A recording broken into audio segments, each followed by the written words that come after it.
आप देख रहे हैं इसकी स्टडी पॉइंट सिलीगुड़ी। और इस वीडियो में हम लोग कवर कर रहे हैं मॉडल एक्टिविटी टास्क अगस्त 2021 फिजिकल साइंस क्लास 10 को। जी हाँ, अगर अभी तक आप इसकी स्टडी पॉइंट सिलीगुड़ी को सब्सक्राइब नहीं किए तो तुरंत सब्सक्राइब कर दीजिए, लाइक और शेयर करना बिल्कुल नहीं भूलिएगा। तो चलिए इस वीडियो को शुरू करते हैं।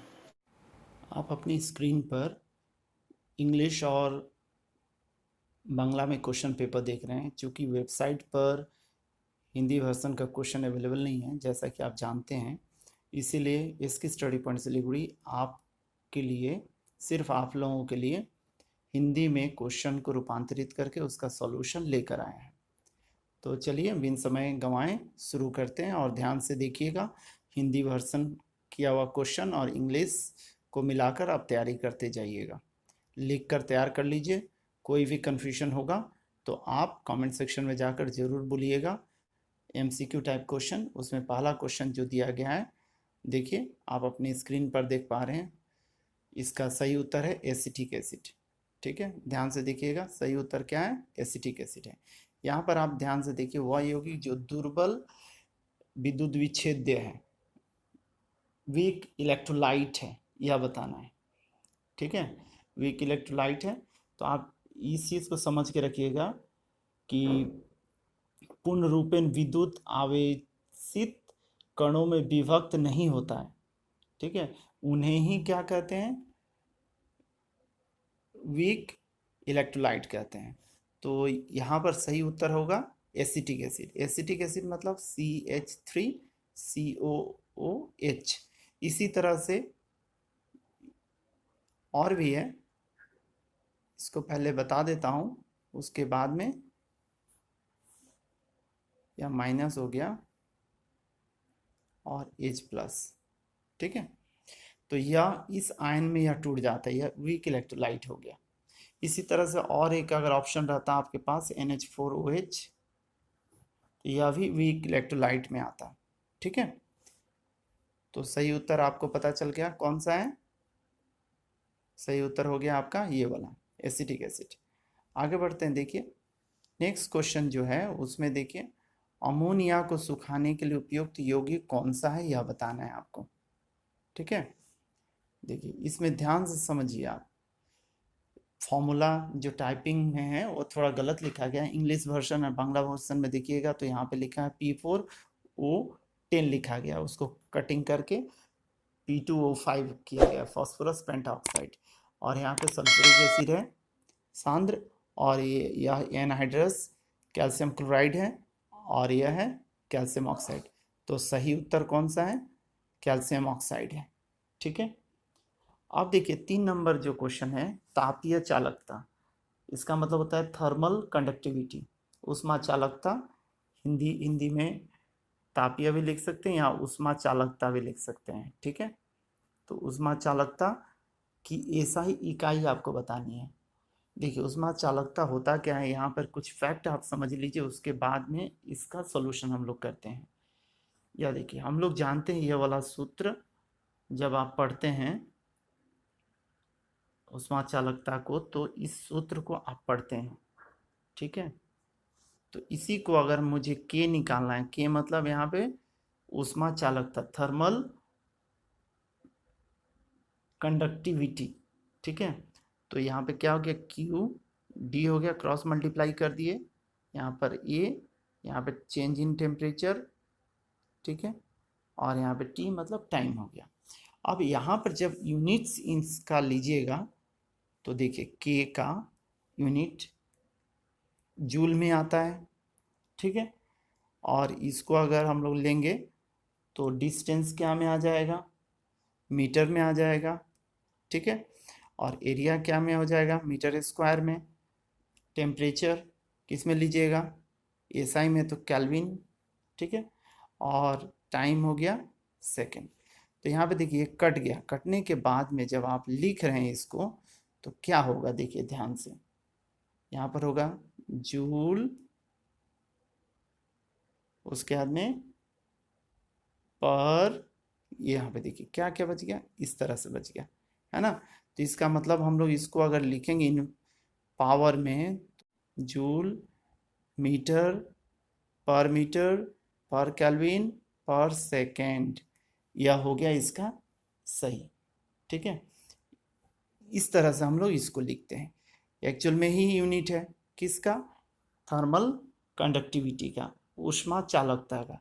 किंतु आपके पास जो ऑप्शन है वो डब्लू मतलब वाट में, मीटर में और केल्विन का यूज करके दिया गया है। तब आप तो सोचेंगे कि यह कहाँ से आ गया, यहाँ पे तो जूल है और यहाँ पे ऑप्शन में दिया गया है मीटर। तो आप यह जानते हैं वॉट मतलब होता क्या है। वॉट मतलब यहाँ पर लिख रहा हूँ, ध्यान से देखिएगा।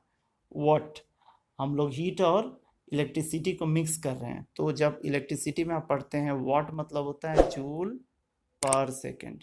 तो यहाँ पर जूल पर सेकेंड को ले लिए हम लोग, इस वाले हिस्से को देखिए, इसको और इसको ले लिए, तो क्या हो जाएगा देखिए, वॉट हो गया और मीटर प्रति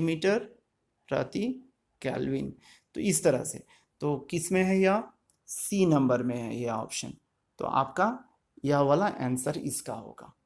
ठीक है, तो इस तरह से आपको देखकर समझ लेना है कि आप तो पढ़ रहे हैं कि थर्मल कंडक्टिविटी ऊष्मा चालकता की एसआई इकाई जूल प्रति मीटर प्रति केल्विन प्रति सेकंड होता है। वही इस पद्धति में आप लिखते हैं कैलोरी का यूज करके, कैलोरी प्रति सेंटीमीटर प्रति डिग्री सेल्सियस प्रति सेकंड, इस तरह से आप लिखते हैं। तो अलग अलग है, इसलिए आपको याद करके रखना है, एसआई भी याद रखना है और सीजीएस वाला भी याद करके रखना है। तो यहाँ पर वॉट कैसे आ गया आपको बता दिया मैं, जूल प्रति सेकंड को हम लोग लेते हैं। यहाँ पर आप ध्यान से समझ के रखिए कि जूल प्रति सेकंड या फिर joule s second to the power -1, इस तरह से हम लोग लिखते हैं। ठीक है, चलिए अब आगे बढ़ते हैं क्वेश्चन नंबर 2 की ओर। क्वेश्चन नंबर 2 को आप ध्यान से देखिए। क्वेश्चन नंबर 2 में जो है क्या है, यहाँ पर आपको बताना है कि कौन सा सही कथन है कौन सा गलत कथन है, इसको आपको मार्क करके बताना है। ठीक है, तो पहला वाला जो है, यह वाला पहला वाला जो है उसको ध्यान से देखिएगा। तो इसमें एकदम क्लियरली पता चल रहा है कि इलेक्ट्रोलिसिस के दौरान इलेक्ट्रॉन घोल के माध्यम से जल में घुल जाते हैं। तो क्या है यह? गलत है। क्या है? गलत है। ठीक है, अगर क्वेश्चन में असत्य लिखेगा तो असत्य लिखेगा। ठीक है, समझ गए? तो इसको लिख लीजिएगा। आप जानते हैं कि इलेक्ट्रोलिसिस के दौरान इलेक्ट्रॉन्स जो होता है वो कैथोड से एनोड की ओर जाता है। ठीक है, कैथोड से एनोड की ओर जाता है, इस चीज़ को आप याद रखिएगा, एनोड की ओर जाता है। ठीक है, और डायरेक्ट करंट यूज़ होता है, डीसी यूज़ होता है, यह भी आप जानते हैं। एक्स्ट्रा चीज़ मैं बता दे रहा हूँ, इस चीज़ को याद करके रखिएगा। कैथोड एनोड और इलेक्ट्रोलाइट सॉल्यूशन जो रहता है उसको यूज़ करके हम लोग इसमें देखते हैं। किसी धातु के अयस्क से निष्कर्षण में अवकरण मतलब रिडक्शन होता है। ठीक है, रिडक्शन होता है। तो 3 तरह से आपको जानना होगा, जो हम लोग धातु को अयस्क से निकालते हैं। तो रिडक्शन जो अयस्क का होता है वो कार्बन के साथ में होता है। दूसरा विधि होता है मोल्टेन, जो ये अयस्क होता है उसको इलेक्ट्रोलिसिस के द्वारा करते हैं, या फिर रिएक्शन, बहुत सारे जो मेटल है उनके साथ रिएक्शन करा के भी निकाला जाता है। तो ये 3 विधि है मुख्य रूप से जिसमें रिडक्शन किया जाता है। तो यह क्या है? सत्य है। ठीक है, यह सत्य है। ठीक, तो यह हो गया फॉल्स, यह हो गया ट्रू और यह वाला भी हो गया ट्रू। रैखिक प्रसार गुणांक की इकाई में लंबाई की इकाई नहीं होती, यस नहीं होती है, इस चीज़ को याद रखिएगा। जो लीनियर एक्सपांशन होता है उसमें यूनिट नहीं होते हैं, कॉफिशिएंट ऑफ लीनियर एक्सपांशन में नहीं होता है, जिसको हम लोग अल्फ़ा बोलते हैं। तो अल्फ़ा का जब हम लोग फॉर्मूला लिखते हैं तो क्या होता है? L2 - L1 by L1 into नीचे में T2 - T1 change in temperature. तो यहाँ पे जो लंबाई की इकाई हुआ और यहाँ पे कट जाता है। तो आप सीधा याद रखिए कि इसकी इकाई नहीं होती है, ये याद करके रखिएगा।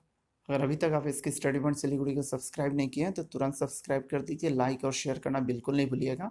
आप अपने दोस्तों से भी शेयर कीजिए।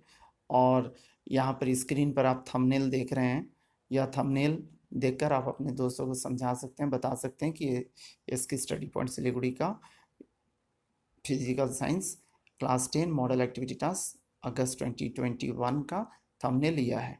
इसको जाकर आप चाहें तो देख सकते हैं और अपने दोस्तों को भी सजेस्ट करने के लिए बोल सकते हैं। आगे बढ़ते हैं, 3 नंबर को देखिएगा। क्वेश्चन नंबर 3 में यहाँ पर देखिए कैल्शियम कार्बोनेट, ठीक है, उसका आणविक मात्रा 40 दिया गया है। में कैल्शियम के मात्रा, ठीक है, प्रतिशत मात्रा जो है उसको ज्ञात करना है। ठीक है, तो देखिए सबसे पहले आप लिख लीजिए कैल्शियम का जो मॉलिक्यूलर वेट है उसको लिख लीजिए 40 ग्राम। अब कैल्शियम कार्बोनेट का निकालिए। कैल्शियम कार्बोनेट में यह वाला चीज़ दिया हुआ रहेगा, कभी कभी नहीं भी दिया रहता है, तो इसलिए आप घबराइएगा नहीं कि नहीं दिया हुआ है तो कैसे करें ये वाला लाइन।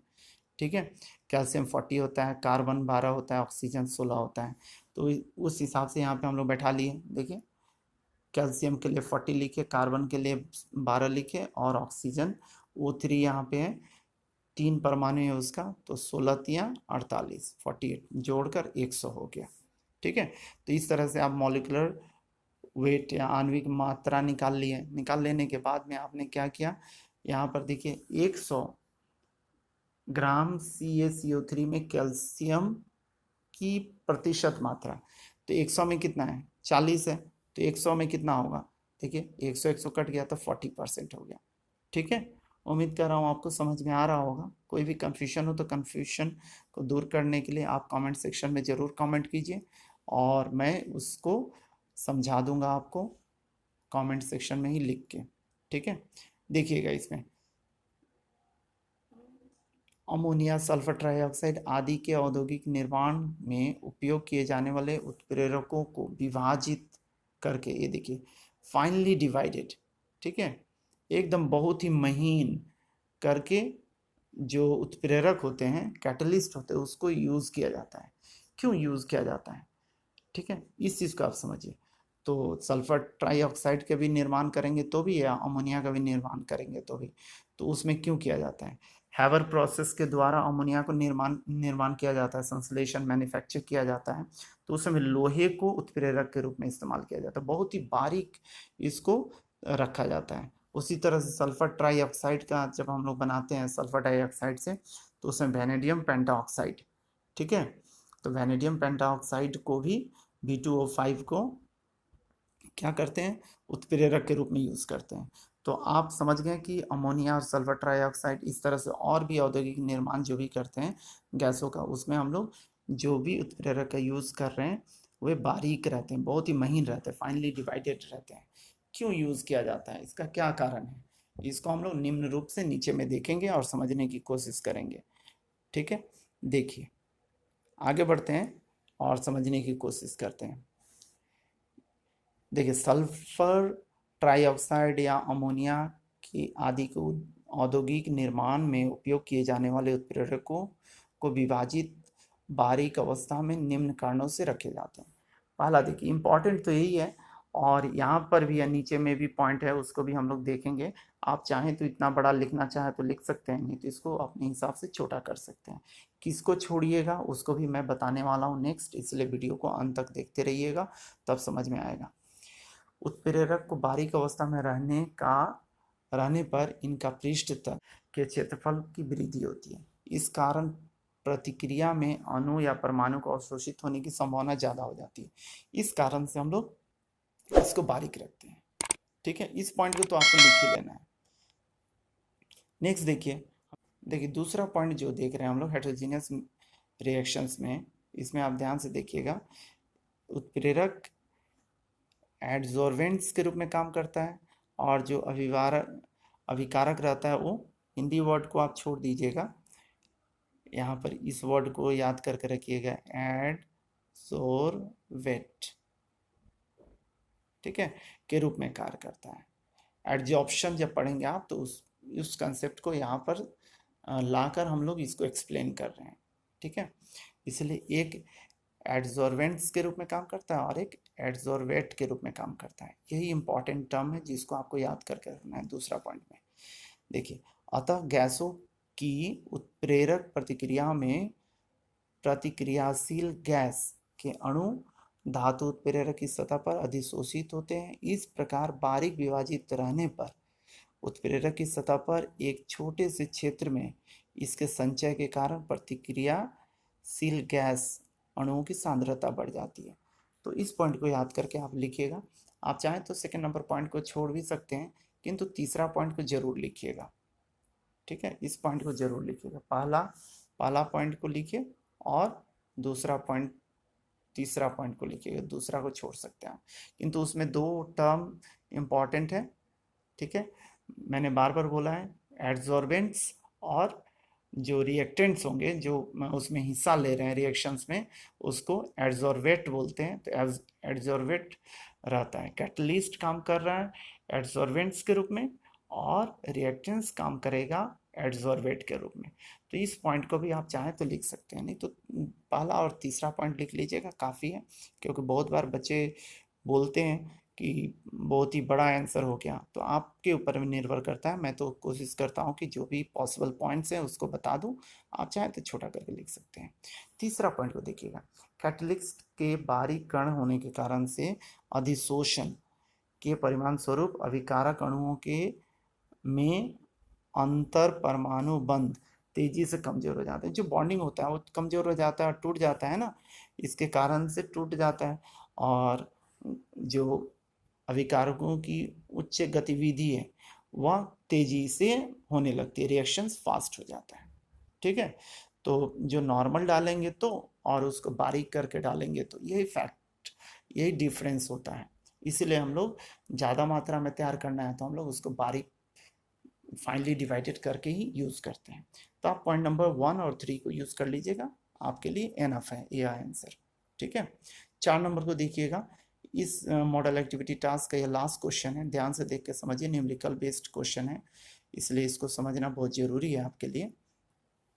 यहाँ पर देखिएगा, एक सेल है, उसका इलेक्ट्रोमोटिव फोर्स 10 वोल्ट है और आंतरिक जो हो गया इंटरनल जो रेसिस्टेंस हो गया वो 2 ओम है, यहाँ पे भी लिखा हुआ है। और जो प्रतिरोधक है वो 8 ओम है। ठीक है, प्रतिरोध, और समय है 60 सेकंड। तो आपको बताना है कि ऊर्जा जो उष्मा निकलेगा वो उसको जूल में बताना है, मतलब आपको एसआई पद्धति में बताना है कि क्या होगा। ठीक है, तो देखिए, आप जानते हैं इस सूत्र को, उसी का यूज़ करके आपको लिखना है। यह सूत्र जानते हैं, ई इलेक्ट्रोमोटिव फोर्स विद्युत वाहक बल, आई जो विद्युत धारा है वह, और जो रेसिस्टेंस है वह, और इंटरनल रेसिस्टेंस है, उन दोनों को जोड़कर गुना कर दीजिएगा तो निकल जाएगा। क्योंकि मुझे धारा को निकालना है, विद्युत धारा को, इसीलिए मैं इस साइड में लिखा और इस पूरे को इस पे डिवाइड कर दिया। तो E इक्वल, देखिए I equal to E by R plus R हो गया। अब E का वैल्यू कितना है, देखिए आप E का वैल्यू लिख लिए 10, क्या में है, वोल्ट में है, और रेसिस्टेंस और इंटरनल रेसिस्टेंस दोनों क्या में है, ओम में है। तो V और ओम, तो यह क्या हो गया, एम्पियर में आ गया। देखिए, तो 1 एम्पियर निकल गया आपका क्या, धारा विद्युत। ठीक है, अब उत्पन्न ऊष्मा को निकालने के लिए आपको क्या करना है, जानते हैं आप, सूत्र क्या होता है, IRT। ठीक है, IRT होता है, तो इन तीनों को गुना किया, यह ओम में हो गया, यह एम्पियर में हो गया, रेसिस्टेंस 8 ओम है और टाइम 60 सेकेंड है, गुना किए तो यह हो गया, तो यह जूल में हो गया। ठीक है, उम्मीद कर रहा हूँ आपको इसकी स्टडी पॉइंट सिलीगुड़ी का model activity task class 10 physical science अगस्त 2021 या फिर पार्ट 5 भी आप बोल सकते हैं, तो पार्ट 5 अच्छा लगा होगा।